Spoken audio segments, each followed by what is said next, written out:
Good morning students, I am स्वधा aunty. आप सब मुझे पहचानते हैं। लास्ट टाइम पे हम लोगों ने चैप्टर नंबर 8 स्टार्ट किया था, फॉर्मूला फंक्शंस पढ़ने शुरू किए थे।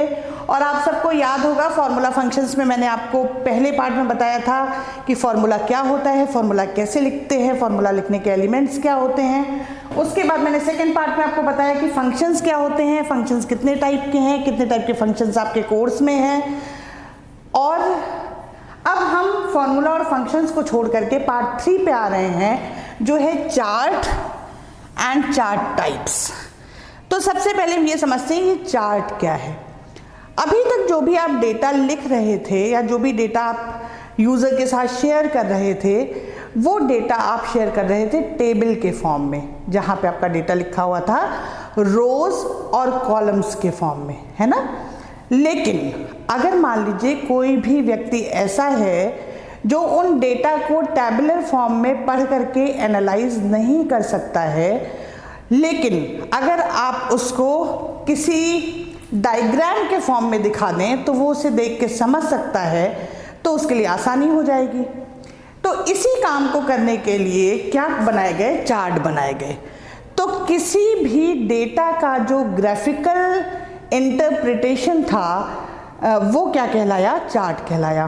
तो अगर चार्ट को डिफाइन करने की बात हम करें तो चार्ट क्या है, chart is graphical interpretation of data या graphical presentation of data rather you can say, क्योंकि आप किसी भी डेटा को ग्राफिकली जैसे प्रेजेंट कर रहे हैं वो वैसे ही इंटरप्रेट किया जाएगा। जो डेटा ऊपर होगा वो बड़ा होगा, जो नीचे होगा वो छोटा होगा, या जैसे उसके लिए आपने मानक तय कर रखे होंगे, जैसे स्टैंडर्ड्स तय कर रखे होंगे, जो भी नॉर्म्स आपने पहले से दे रखे होंगे, उन नॉर्म्स के अकॉर्डिंग जो यूज़र होगा उस ग्राफ को देख करके, उस चार्ट को देख करके ये आइडिया लगा लेगा कि ये डेटा बड़ा है कंपेरेटिवली या छोटा है, आगे का है या पीछे का है। ठीक है, तो चार्ट क्या हो गए, चार्ट हो गए graphical presentation of data.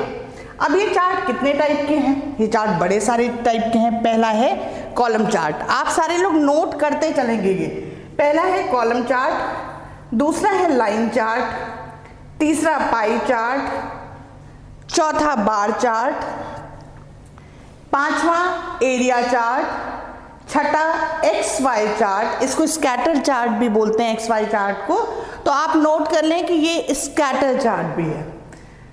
Then comes stock chart, surface chart, donut chart, और इसके बाद हम यहाँ से सीधे सीधे आ जाते हैं इस जगह पे बबल चार्ट और रडार चार्ट। अब हम एक एक चार्ट के बारे में जानते हैं। कॉलम चार्ट, कॉलम चार्ट जैसा कि आपको नाम ही बता रहा है कि यहाँ पे कॉलम्स बने हुए होंगे। तो सबसे पहले तो हम चार्ट के लिए दो ज़रूरतें समझें कि चार्ट के लिए एक्सिस बहुत ज़रूरी है। ये X axis, X X dash, और ये Y Y dash, Y axis. अब हमें जो चार्ट बनाना है वो हमेशा कहीं ना कहीं किसी ना किसी एक्सिस पे या सरफेस पे ही बनेगा। तो कॉलम चार्ट क्या है, ये यूज होता है, यूज टू कंपेयर वैल्यूज। आपके पास अलग अलग वैल्यूज दी हुई हैं, आप उन वैल्यूज को कंपेयर करना चाहते हैं तो आप क्या बनाएंगे, कॉलम चार्ट बनाएंगे। Then comes line chart. Line chart आप देखिए वो इस तरीके का होता है। ये अब आपका क्या है, आपको ये दिख रहा है कि ये पॉइंट नीचे है तो ये डेटा छोटा होगा, ये उससे बड़ा होगा, फिर डेटा नीचे आया, फिर डेटा ऊपर गया, फिर डेटा नीचे आया, फिर डेटा ऊपर गया। पर अगर आप इस डेटा और इस डेटा को कंपेयर करें तो ये डेटा इससे बड़ा होगा। ये लाइन चार्ट हो गया। Then comes pie chart. Pie chart आपका होता है सर्कल के फॉर्म में। ये इसमें एक सर्कल है, इसको आप जितने भी पार्ट्स में सेंटर से बांट दें, ये आपका पाई चार्ट बन गया। अब आप देखिए यहाँ पे 50% एरिया में, इस एरिया में एक तरीके का डेटा है, इसमें दूसरा डेटा है, इसमें तीसरा डेटा है, इसमें चौथा डेटा है। तो लेकिन आपको ये पता है कि ये दोनों डेटा लगभग बराबर हैं, ये उससे बड़ा है और ये सबसे बड़ा है। तो पाई चार्ट ने भी आपको क्या बताया, डेटा का साइज स्पेसिफाई कर दिया। Then comes your bar chart. Bar chart भी बिल्कुल कॉलम चार्ट जैसा ही है, लेकिन ये इंडिविजुअल चीज़ों को कंपेयर करने का काम करता है। यहाँ पे जो कंपैरिजन होता है वो इंडिविजुअल चीज़ों के बीच में होता है। Then comes area chart. तो अब आप समझ लें कि एरिया चार्ट क्या है।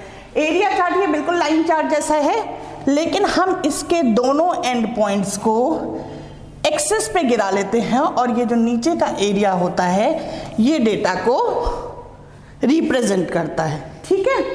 Then comes X Y scatter chart. ये पहला और शायद एकमात्र ऐसा चार्ट है जिसका प्रेजेंटेशन एक्स एक्सिस और वाई एक्सिस दोनों पे इक्वली होता है। तो एक्स वाई स्कैटर चार्ट को आप कह सकते हैं कि इसकी जो वैल्यूज हैं वो एक्स और वाई दोनों एक्सिस पे आपको दिखाई देती हैं। Then comes stock chart. Stock market की एनालिसिस के लिए स्टॉक चार्ट आता है। सरफेस चार्ट ये किसी एक प्लेन पे होता है, जैसे आप this is X Y plane. अगर हम यहाँ पे एक जेड एक्सिस भी खींच ले तो इसके वर्टिकल होगी, तो हम वाई जेड प्लेन में भी बात कर सकते हैं, हम एक्स जेड प्लेन में भी बात कर सकते हैं। तो वो 3 डायमेंशन की बात आ जाती है। जब हम सरफेस चार्ट की बात करते हैं तो सरफेस चार्ट आपका किसी ना किसी प्लेन में होता है। Then comes donut chart. Donut 2 concentric circle हुए। यहाँ पे 2 तरीके की वैल्यूज को कंपेयर करने का काम किया जाता है और पाई चार्ट में एक तरीके की वैल्यू रखी जाती है, ठीक है। ये ध्यान में रखें कि जब भी आपके पास कंपैरिजन करने को आएगा या डिफरेंस बताने को आएगा तो कॉलम और बार चार्ट का आएगा, पाई और डोनट चार्ट का आएगा। Then comes bubble chart. Bubble chart में भी एक्स वाई एक्सिस होती है।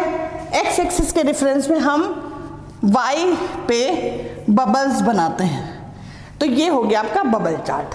Then comes radar chart. Radar chart जैसा कि नाम ही बता रहा है मिलिट्री सर्विसेज में बहुत ज़्यादा यूज़ होता है।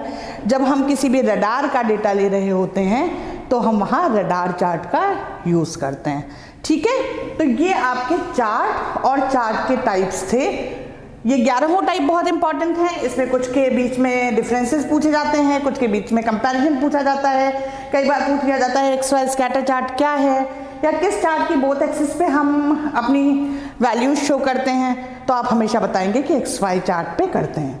तो ये चार्ट और चार्ट टाइप्स हो गए। नेक्स्ट टर्न पे हम पढ़ेंगे कंपोनेंट ऑफ चार्ट। किसी भी चार्ट में क्या क्या कंपोनेंट्स होते हैं। तब तक आप इसको रिवाइज करें, फिर हम कंपोनेंट चार्ट की बात करेंगे। Okay, till then bye bye.